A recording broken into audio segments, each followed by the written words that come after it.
하선이 엄마를 보니 또 하나의 얼굴을 보고 있습니다. 네, 오랜만입니다. 오늘 하나님께서 우리에게 주신 말씀은 시편 11편 1절에서 7절의 말씀으로 터가 무너질 때라는 말씀으로 하나님의 말씀을 선포합니다. 꼭 10년 전입니다. 2011년 7월 5일에 서울 광진구에 있던 한 빌딩이 총 10층의 건물이 빌딩이 있는데요. 그것이 흔들렸습니다.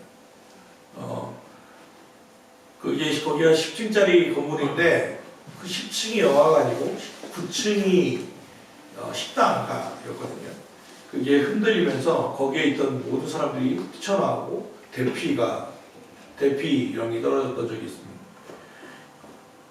그리고 있다가 다시 또 앉아진 건 진단을 받고 괜찮다고 해서 다시 사람들이 들어갔는데 10층에 있던 영화관에 그 천장이 붕괴되는 사고가 있어서 다시 또 사람들을 놀라게 했던 그런 적이 딱 10년 전에 있었습니다. 제가 기억하는 이유는 그 건물의 이름이 테크노마트입니다. 테크노마트. 그리고 거기에는 용산가처럼 전자제품을 파는 최첨단 전자제품을 파는 곳이 바로 이곳이었습니다. 젊었을 때 그리고 선한이가 어렸을 때 영화관을 보러 영화 보러 자주 제가 가던 저희 집 근처였기 때문에 저희 청년 때부터 한 10여 년 정도 거기서 다녔던 곳이기 때문에 되게 저도 꽤 놀랐던 기억이 있습니다. 그런데 이렇게 좀 돌이켜보면 되게 상징적이다라는 생각이 들어요. 테크노마트, 과학의 총학, 과학이면 무언가를 얘기할 수 있는, 그리고 전자제품은 바로 결국 과학의 열매 아닙니까? 그것들을 파는 곳이 흔들려 버리는 거예요. 참 상징적이다 싶어요. 왜냐하면 지금 코로나도 같은 맥락이 아닌가 싶거든요. 4차 산업혁명을 이야기하고 인간 복제 수준이 우리 복제 기술이 얼마나 좋아졌는지 사람을 만들어 새로운 사람을 만들어낼 수 있다고 마치 창조주의 역할을 감당할 수 있을 것처럼 우리는 상당히 교만했거든요. 기술, 과학이 발달하면 마치 하나님이 될 것 것처럼 마치 저 바벨탑처럼 우리의 교만은 하늘을 찔렀습니다. 그런데 바이러스 하나로 인해서 전 세계가 신음하고 수십만 명이 수백만 명이 목숨을 잃는 이들이 일어나면서 우리는 정말 아무것도 아니구나 라는 것을 다시 나타내고 있지 않습니까? 사실 세상의 모든 것은 흔들리다가 결국 무너지고 맙니다. 세상뿐이겠습니까? 우리 인생도 그렇습니다. 흔들리다가 한순간에 무너질 때가 있습니다. 오늘의 시편 11편은 다윗의 시로 기록되어 있습니다. 다윗이 지은 시입니다. 다윗의 삶도 그랬지 않았습니까? 다윗은 자기 삶이 참 견고한 삶이라고, 참 말 그대로 남들 보기에 복받은 삶이라고 생각했을 것입니다. 저 베들레헴 어린 목동으로 있을 때 누구나 다 부러워하는, 그리고 그 나라의 최고의 선지자라고 할 수 있는 사무엘이 그를 찾아와서 기름을 부어주고 네가 왕이 될 거라고 이야기했습니다. 그리고 그는 실제로 왕이 됩니다. 물론 그 과정이 있었겠지만 그는 그 기름 부으심을 기억했습니다. 그리고 이스라엘을 괴롭히던 아무 누구도 대적할 수 없었던 3m 60이라고 하는 거대한 골리앗을 그는 한 방에 무너뜨리고 승승장구의 삶을 살았습니다. 저 사울왕의 사위가 되었고 그는 장군으로서 그가 나가는 곳은 모두 다 승리하였습니다. 한 번도 패전, 져본 적이 없는 상승장군이 바로 다윗이었습니다. 그의 삶이 얼마나 견고합니까? 아마 지금쯤 만약 다윗이 지금 시대의 사람이면 유퀴즈 오더 블럭에 나왔을지도 모릅니다. 성공의 비결에 대해서 유튜브 강의를 했을지도 모릅니다. 그런데 그의 삶이 한순간에, 자기의 삶의 터전이 한순간에 무너진 것을 우리는 보지 않았습니까? 아무런 잘못이 있었던 것도 아닙니다. 내가 무언가를 실수한 것도 아닙니다. 중년의 질투가 가장 꼴보기 싫다고 하는데 그 장인의 질투, 시기의 왕인 장인의 시기와 질투 그 하나가 원인이었습니다. 그를 사랑하던 그 사울이 그를 향해서 죽이기 위한 목적으로 창을 던졌고 그를 피해야만 했습니다. 자기를 다루던 부하들이 자기를 잡으러 가는 사람들이 되었습니다. 그는 겨우겨우 피해 도망쳤는데 결국 나중에 들린 소식은 자기 사랑하던 딸, 사울의 딸, 곧 미갈이라고 하는 자기의 아내가 다른 남자에게 시집갔다는 소식도 풍문으로 듣게 됩니다. 그의 삶은 한순간에 무너져 버린 것입니다. 터는 히브리어로 슈타라고 하는데 그 뜻이 뭐냐면 기초, 터전, 지지대라는 의미를 갖습니다. 곧 삶의 기초, 삶의 터전, 삶의 지지대가 무너진 거죠. 우스운 말로 터가 슈타거든요. 마치 그런 거 생각나지 않아요? 슈타 내려 같잖아요. 그 삶이 슈타가 내려진 것 같은. 그런데 이게 과연 다윗에게만 있는 일일까? 우리 주변에도 인생의 터가 무너지는 고통을 경험하는 이들이 많습니다. 흔한 말로 어떤 어른들을 만나든 그분들이 하신 말씀은 공통적입니다. 내가 고생한 이야기를 책으로 쓰면 몇 권이고 드라마로 쓰면 대하드라마야. 아마 여기에 지금 말씀을 듣고 있는 성도들도 그럴 것입니다. 내 삶이 한번 터가 무너졌던 것을 이야기하자면 사울 밤낮을 이야기해도 모자라. 갑자기 사랑하는 이를 잃고 재산과 건강을 잃고 삶의 의욕을 잃어버리는 이들, 삶의 터가 무너진 이를 만나는 것은 그리 어렵지 않은 일상적이라는 것을 우리는 발견하게 됩니다. 그렇다고 사랑하는 가까운 교회 성도 여러분, 터가 무너질 때 할 수 있는 일이 무엇일까요? 우리가 도대체 무엇을 할 수 있을까? 오늘 말씀 3절을 한번 보시죠. 3절은 이렇게 이야기합니다. 3절 같이 읽어볼까요? 시작. 의인이 무엇을 해야. 표준세 번역은 기초가 바닥부터 흔들리는 이 마당에 의인인들 무엇을 할 수 있겠는가? 터가 무너지면, 터가 흔들리면, 기초부터 흔들리면 그가 의인일지라도 아무것도 할 수 없습니다. 정말 무기력합니다. 아무것도 할 수 없는 거예요. 터가 무너지면. 근데 딱 하나 할 수 있는 게 있습니다. 도망치는 것이. 그 자리를 피하는 거예요. 그게 살 길이에요. 터가 무너질 때는 잠시 피해야 돼요. 도망쳐야 돼요. 그런데 이제 문제가 또 생겨요. 그러면 어디로 도망갈 거냐? 터가 무너지면 도망쳐야 한다는 거 알겠는데 그러면 어디로 도망갈 것이냐? 오늘 본문은 두 개의 피난처를 우리에게 소개합니다. 첫 번째는 산이에요. 1절 한번 읽어볼까요? 1절만 표준성으로 읽어봅시다. 자, 시작. 내가 주님께 피하겠거든 어찌하여 너희는 이렇게 말하느냐. 이건 번역이 잘못됐고 산으로 피하여라. 너는 새처럼 산으로 피하여라. 첫 번째 피할 때가 어디냐면 산이라는 거예요. 산으로 피해라. 많은 사람들이 다윗이 터가 무너졌을 때 보냈던 데가 어디였냐면 산이었어요. 야, 너 산으로 도망쳐. 예로부터 적에게 공격당한 사람들은 집과 농토를 다 버리면 어디로 도망칩니까? 산으로 도망치는 거예요. 우리나라 6.25 때도 북한군이 6월 25일 쳐들어왔을 때 너무 급하게 쳐들어왔을 뿐더러 우리는 전쟁 준비가 안 돼 있었기 때문에 3일 만에 서울이 함락됐거든요. 그러니까 서울에 있던 수많은 사람들이 도망치지를 못했어요. 피난을 다 못 갔다고요. 어디로 도망갔어요? 다 산으로 도망쳤어요. 도봉산, 수락산, 인왕산, 한덕산 다 산으로 도망쳤어요. 아니면 지병이 있거나 대부분 다 도망쳤어요. 다윗도 마찬가지예요. 다윗도 도망치라고 했던 어디로 가냐면 산으로 도망쳤어요. 사무엘상 23장과 24장을 보면 다윗이 산으로 도망친 얘기들이 나와요. 또 성경 구약에 보면 소돔과 고모라가 유황불로 멸망할 때 롯이 도망갔던 곳이 어디입니까? 산이에요. 산은 어찌 보면 전통적으로 이 을에 피할 수 있는 곳이 산이었어요. 그러니까 다윗도 얘기한 거예요. 다윗이 삶이 무너지니까 야 도망쳐라. 왕을 피해 어디로 도망가라? 산으로 도망가라. 새처럼 산으로 도망가라. 그런데 문제가 있어요.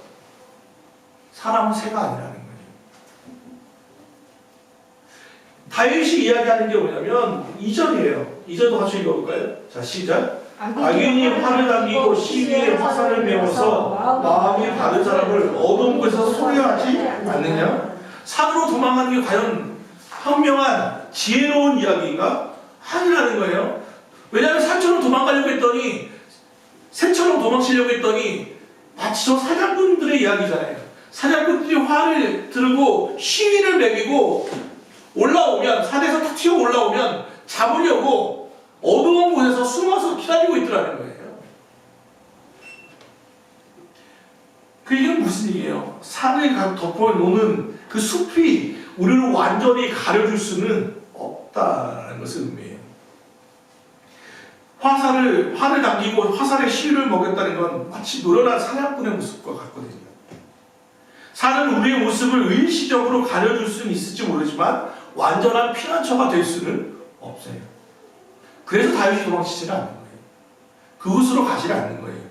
앞서 말한 것처럼 사무엘상 23장과 24장에 보면 다윗은 산과 들로 사울을 피해 다녔어요.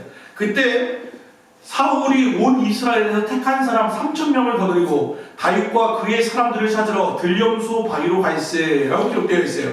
다윗이 도망쳤는데 사울이 이 사람 산으로 도망치니까 그냥 군대가 아니라 3,000명의 특수부대를 불러서 산을 포위하고 그를 찾아간다는 거예요. 산이 일방적으로 어찌 보면 안전한 것처럼 보이는데 포위를 당하면 도망칠 데가 없는 외통수와 같은 곳이 또 산이에요. 일시적으로 도망칠 수는 있지만 포위되기에 딱 좋은 장소가 산이란 말이에요. 그래서 다윗은 산을 피난처로 권하지 않는 거예요. 그러면 다윗은 어디를 피했다는 거예요? 1절 앞에 뭐라고 얘기해요? 내가 주님께 피하였거늘. 오늘 말씀 개정개혁으로 다시 한번 봅시다. 개정개혁도 똑같이 얘기해요. 내가 여호와께 피하였거늘. 다른 사람들이 분명히 다윗은 이미 피난처를 택했어요. 거기가 어디예요? 여호와예요. 주님이에요. 나는 거기서 피했는데 그게 보이지 않는 거예요. 다른 사람들 보일 때는 다윗이 참 어리석어 보이는 거예요. 너는 지금 나는 주님께 피했는데 사람들이 안 보여. 그러니까 자꾸 권하는 거예요. 야, 너 여기 있으면 안 돼. 어디로 가야 돼? 산으로 도망가. 산으로. 사냥꾼이 있다는 것을 모르고 자꾸 그걸 가라고 하는 거예요. 이미 피했는데. 사랑하는 가까운 우리 성도 여러분, 우리도 삶의 터가 무너질 때 피할 곳이 하나 있습니다. 여호와께 피해야 합니다.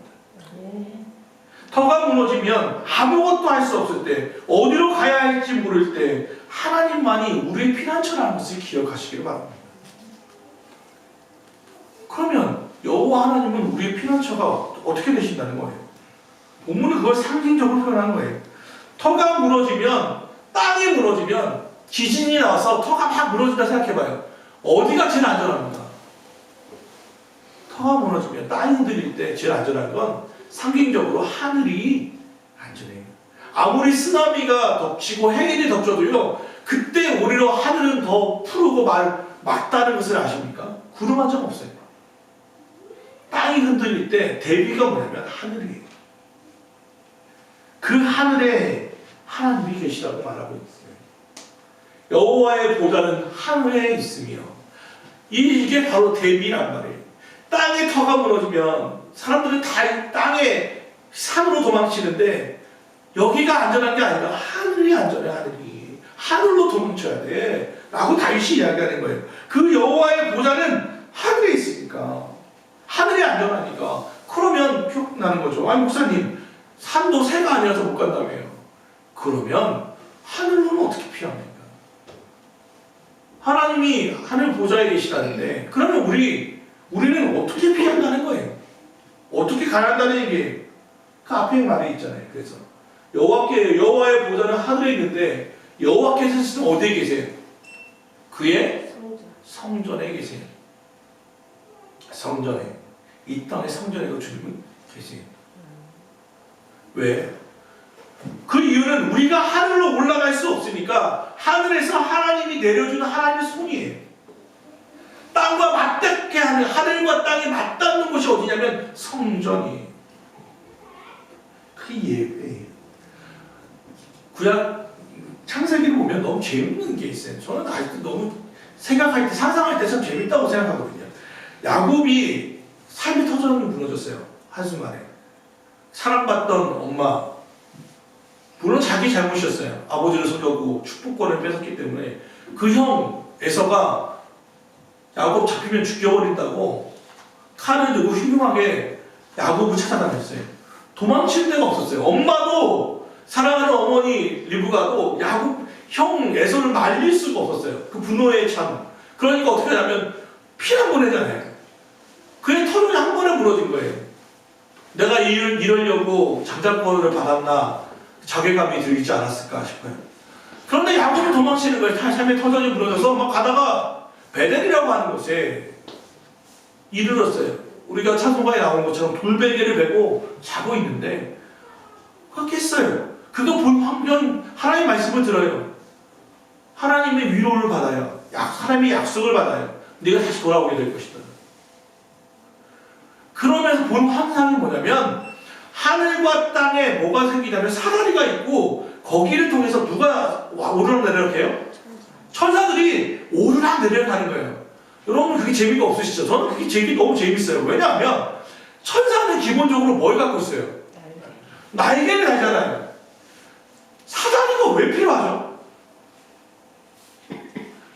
천사들이 그날은 뭐 날개가 힘들어가지고 올라가는 거예요. 오르락내리락 했대요. 천사들이. 근데 너무 그게 너무 상상이 가세요? 천사들은 오히려 더 거칠었잖아요. 뭐 고속도로도 아니고.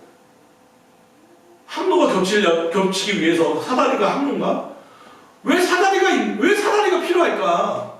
하늘과 땅을 잇는 천사들은 날개가 있으니까 어디든 그냥 날아갔다 올라오면 되는데 굳이 왜 하늘과 땅을 잇는 사다리가 상징적으로 나오냐는 거예요. 그것을 통해서 천사들이 오르락내리락 하는 것을 보여주자는 거예요. 사다리는 천사를 위한 게 아니에요. 누구를 위한 거예요? 우리를 위한 거예요. 날개 없는 사람들을 위한 거예요. 하늘과 땅을 올라갈 때 어떻게 올라가라는 거예요? 사다리 타고 귀에 올라가라는 거예요. 하늘과 땅이 연결점이라는 뜻이. 다윗이 그걸 보고 뭘 생각했겠어요? 나도 내 기도, 나의 눈물, 나의 사정, 나의 아픔 천사들이 가지고 오르락내리락 하는구나. 내 걸 올라오려 보내드리고 하나님의 말씀을 듣고 다시 내려오고 그렇게 하겠구나. 나의 기도가, 나의 아픔이, 나의 사정이 하나님께 알려진 바 되겠구나. 확신을 갖지 않겠어요? 그래서 그가 잠에서 깨어 지은 그 지명이 바로 베델, 하나님의 집이라는 거예요. 베델, 하나님이 여기에 계시는데 내가 알지 못했구나. 그렇다면 나오는 거예요. 성전이 어디예요? 하나님이 계신 곳이 성전이에요. 꼭 여기 가까운 교회 여기가 성전입니다. 그 아니에요. 이스라엘 유대 땅이 예루살렘에 솔로몬이 지었던 성전만이 유일한 성전입니다. 아니에요. 야곱이 이미 그랬어요. 이미 또 다윗의 시기에 보면 다윗의 성전은 언제 지어졌어요? 솔로몬이 지었어요. 아들이 지었어요. 이때 성전이 있어요? 없어요. 성막이 있었어요. 성막이 있었지 성전은 없었어요. 그렇다면 얘기하는 이 성전은 공간적 의미만을 갖고 있지 않다는 걸 알게 돼요. 오히려 성전은 고린도전서 3장 16절 너희는 너희가 하나님의 성전인 것과 하나님의 성령이 너희 안에 계신 것을 알지 못하느냐.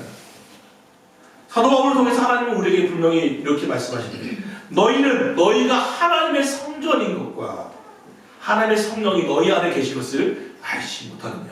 성전이 어디예요? 우리 안에 있어요. 우리가 성전이에요. 또 히브리서 4장 12절 그러므로 우리는 긍휼하심을 받고 때를 따라 돕는 은혜를 얻기 위하여 은혜의 보좌 앞에 담대히 나아갈 것이니라. 때를 따라 돕는 은혜를 얻기 위하여 은혜의 보좌 앞에 담대히 나아간대요. 이 히브리서 기자는 그럼 어디 간다는 거예요? 기도의 자리. 그 성전은 우리가 엎드린 곳, 터가 무너져 피할 곳이 하나님의 품밖에 없음을 인정하고 하나님께 나와 엎드려 눈물이 웅덩이가 되는 곳, 그것이 성전이에요. 그곳에 주님이 계세요. 그곳이 제일 안전해요. 우리가 예배하는 곳, 우리가 하늘을 앙망하는 곳, 그곳이 성전이에요.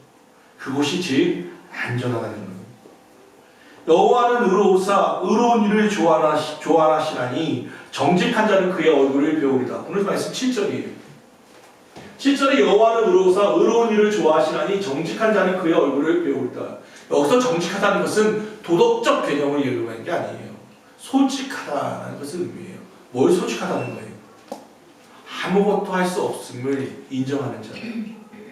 나의 무기력함을 하나님 앞에서 내뱉을 수 있는 사람, 토로하는 사람, 하나님 앞에서 말은 잘 할지 모르지만 눈물을 흘리는 사람, 그 사람이 바로 정직한 사람이에요. 산으로 도망가지 않는 사람, 일시적으로 술수를 부리지 않고 하나님께 나오는 사람. 예수님은 이미 이 말씀을 기초로 해서 산상수훈에서 이미 말씀하셨어요. 팔복을 선언하실 때 마음이 청결한 자는 복이 있나니 저가 하나님을 볼 것이며. 마음이 청결한 자가 정직한 자예요. 그럼 어떻게 하면 깨끗하게 해야 한다는 거예요? 매일 닦으면 됩니까? 아니요. 쏟아내면 돼요. 쏟아내는 거예요. 그게 성전이고, 그게 어찌 보면 털을 무너뜨리시는 하나님의 계획일 수 있어요. 이유일 수 있어요.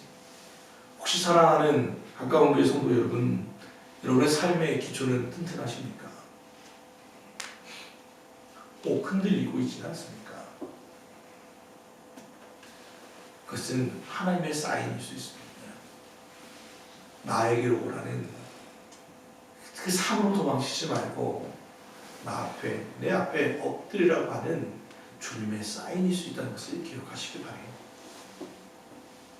산이 아니라 여호와께 피해야 안전합니다. 다윗은 터가 무너질 때 여호와 하나님께로 피했고 하나님은 그를 끝끝내 지켜내셨고 그는 결국 승리하였습니다. 우리도 그렇게 되기를 소망합니다. 여러분의 털을 너무 과신하지 마십시오. 우리의 건강, 우리의 사업, 우리의 가정, 우리의 교회, 우리의 사회, 우리의 대한민국 그렇게 너무 믿지 마십시오. 곳곳에서 터가 흔들리고 있습니다. 코로나 1년이 진행되면서 모든 것들이 흔들리고 있는 그 시기에 우리는 사순절 첫 번째 주일을 맞이하고 있습니다. 이럴 때 우리는 우리가 진짜 믿고 의지할 분이 누구인가를 묵상해 봐야만 합니다.